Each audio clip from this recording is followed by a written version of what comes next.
Hello friend, welcome to my YouTube channel. आज हम बात करेंगे वल्वाइटिस के बारे में कि वल्वाइटिस होता क्या है।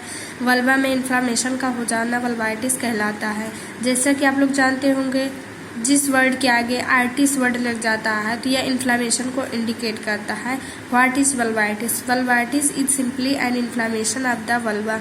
वल्वाइटिस होता है वल्वा का सिंपली इन्फ्लामेशन होता है। The shaft fold of skin outside the vagina. Vulva जो होता है वो स्किन का शाफ्ट फोल्ड होता है जो कि वेजाइना के आउटसाइड में होता है। This is not a condition.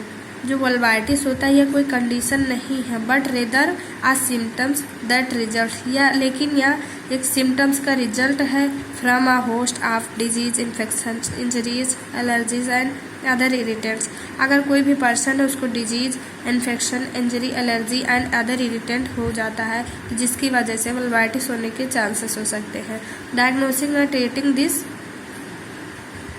Condition can be frustrating. इस कंडीशन को डायग्नोस एंड ट्रीट करते समय हमें फ्रस्ट्रेशन हो सकता है, because it is often difficult to determine the specific cause of the irritation. क्योंकि जो इरिटेशन का स्पेसिफिक काज होता है इसको डिटरमाइन करने में हमें डिफ़िकल्टी होती है। And what cause of vulvitis? Vulvitis के क्या क्या कारण हो सकते हैं? स्केंटेड कलर टॉयलेट पेपर। अगर हम स्केंटेड या कलर टॉयलेट पेपर यूज़ करते हैं जिसकी वजह से वल्वाइटिस हो सकता है। Perfume, shop, bubble bath use करने से वल्वाइटिस हो सकता है। शैम्पूज एंड हेयर कंडीशनर का यूज करने से हमें वल्वाइटिस हो सकता है। लॉन्ड्री डिटर्जेंट का यूज करने से वल्वाइटिस हो सकता है। Vaginal spray, deodorant, duchess and powders का यूज करने से हमें वल्वाइटिस हो सकता है। डिओडोरेंट क्या होता है? डिओडोरेंट जो एक ऐसा सब्सटेंस है जो कि स्मेल को प्रिवेंट करता है, लेकिन डिओडोरेंट का यूज करने से भी वल्वाइटिस हो सकता है। डचेस का मतलब क्या होता है? डचेस होता है कि स्टीम ऑफ वाटर होता है जिससे हम वेजाइना को वॉश करते हैं। डचेस से भी हमें वल्वाइटिस होने के चांसेस होते हैं। स्पर्मेसाइड्स का यूज करने से हमें भी वल्वाइटिस होने के चांसेस हो सकते हैं। Douches that are too strong और यूज टू फ्रिक्वेंटली। अगर डचेस का यूज हम ज़्यादा लंबे समय तक या बार बार यूज़ करते हैं तो उससे भी हमें वल्वाइटिस होने के चांसेस होते हैं। Hot tub and swimming pool water. अगर हम हॉट टब में या स्विमिंग पूल वाटर में स्नान करते हैं जिसकी वजह से भी हमें वल्वाइटिस होने के चांसेस हो सकते हैं। Synthetic undergarments without a cotton क्रॉच, जिसकी वजह से भी हमें वल्वाइटिस होने के चांसेस हो सकते हैं। Rubbing against a bicycle seat. अगर हम साइकिल चला रहे हैं उसकी सीट पे बार बार रगड़ लग रही है जिसकी वजह से भी हमें वल्वाइटिस होने के चांसेस हो सकते हैं। Wearing a wet bathing suit for a long period of time. अगर हम कोई भी गीला सूट जो है वो ज़्यादा लंबे समय तक पहनते हैं जिसकी वजह से भी हमें वल्वाइटिस होने के चांसेस हो सकते हैं। हॉर्स बैक राइडिंग, घुड़ सवारी करने से भी हमें वल्वाइटिस हो सकती है। Who is at risk for vulvitis? Any female with certain allergy, sensitivities, infection और डिजीज कैन डेवलप वल्वाइटिस। अगर कोई फीमेल है उसको अचानक से एलर्जी, सेंसिटिविटीज, इन्फेक्शन या कोई डिजीज हो जाता है जिसकी वजह से भी वल्वाइटिस डेवलप हो जाता है।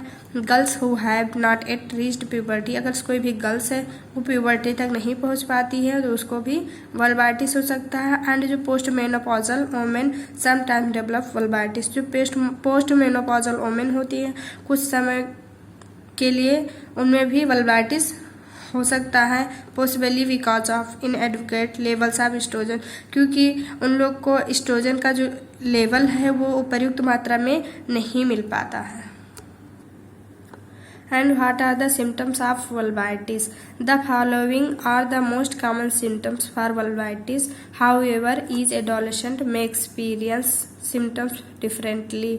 सिम्टम्स ऑफ वल्वाइटिस में इंक्लूड, जो वल्वाइटिस के मोस्ट कॉमन सिम्टम्स होते हैं वो प्रत्येक एडोलेसेंट गर्ल्स में अलग अलग तरीके के सिम्टम्स दिखाई देते हैं, जैसे redness and swelling on the labia, जो लेबिया होता है वहाँ रेडनेस एंड स्वेलिंग हो जाता है, and other parts of vulva, vulva के अदर पार्ट्स में भी रेडनेस एंड स्वेलिंग हो सकता है, स्क्रूएटिंग ईचिंग हो जाता है, क्लियर फ्लूइड फील्ड ब्लिस्टर होता है, सोर हो जाता है, स्केली थिकन और वाइट स्पैचेस हो जाते हैं वल्वा के ऊपर।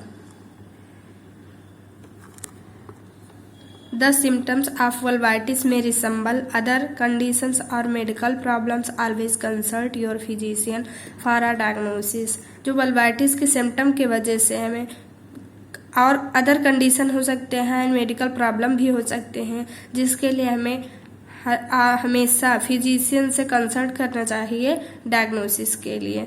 And how is vulvitis diagnosed, मतलब हम वल्वाइटिस को कैसे डायग्नोस्ड करेंगे।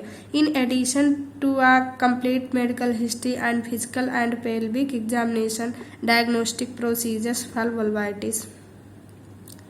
कंप्लीट मेडिकल हिस्ट्री लेंगे पेशेंट से, and physical and pelvic examination करेंगे, एंड वल्वाइटिस के कुछ डायग्नोस्टिक प्रोसीजर होते हैं, जैसे blood test, urinalysis, test for sexually transmitted disease, pipe test. Blood test जो होता है हम इसलिए करेंगे कि ब्लड में उसके कोई इन्फेक्शन तो नहीं है, ब्लड को इन्फेक्शन को आइडेंटिफाई करने के लिए हम ब्लड टेस्ट करेंगे। यूरिनलाइसिस करेंगे, यूरिन के इन्फेक्शन को आइडेंटिफाई करने के लिए। टेस्ट फॉर सेक्सुअली मतलब एसटीडी का टेस्ट करेंगे। पाइप टेस्ट इसलिए करते हैं कि सर्वाइकल कैंसर को आइडेंटिफाई करने के लिए हम पाइप टेस्ट करते हैं।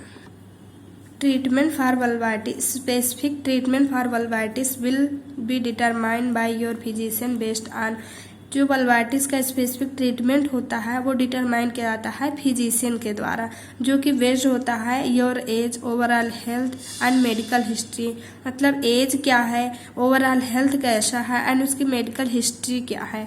सीवियरिटी ऑफ द सिम्टम्स, मतलब सिम्टम्स की सीवियरिटी क्या है। कॉज ऑफ द कंडीशन का कारण क्या है। Your tolerance for specific medication, procedures and therapies, और जो फिजिशियन है वो अगर कोई मेडिकेशन दे रहा है, प्रोसीजर्स है या थेरेपी दे रहा है, तो उसको हम कितना टॉलरेंट कर रहे हैं उसके बेस पर हमें फिजिशियन जो है वो वल्वाइटिस का ट्रीटमेंट देगा। Expectation for the course of the conditions, मतलब जो वल्वाइटिस का जो कंडीशन है उसके कोर्स के लिए हम कितना एक्सपेक्टेशन रखते हैं कि कितने दिन तक हम इसका ट्रीटमेंट कर सकते हैं, कितने दिन तक हम इसका ट्रीटमेंट करते हैं, इसके बेस पे हमें फिजिशियन जो है वो वल्वाइटिस का ट्रीटमेंट करेगा। योर ओपिनियन एंड प्रेफरेंस, मतलब हमारा ओपिनियन एंड प्रेफरेंस क्या है, जिसके बेस पर हमें फिजिशियन जो है वो वल्वाइटिस का ट्रीटमेंट प्रोवाइड करेगा। ट्रीटमेंट में इंक्लूड, कुछ ट्रीटमेंट जो होते हैं वो सेल्फ हेल्प मेजर्स, मतलब जो खुद की हेल्प से हम कर सकते हैं। Avoiding external irritants known to provoke vulvitis, सीज bath with soothing compounds to help control the itching. सीज बाथ करेंगे सूथिंग कंपाउंड के साथ जो कि हमें ईचिंग को कंट्रोल करने में हेल्प करता है, एंड हाइड्रोकॉर्टिसोन क्रीम का यूज करेंगे। आज का मेरा टॉपिक जो था वो फिनिश हुआ। आई होप कि मेरा वीडियो आप सभी को पसंद आया होगा। अगर मेरा वीडियो आप लोग को पसंद आया है तो like, share, comment and subscribe करना बिल्कुल ना भूलें। Thank you so much.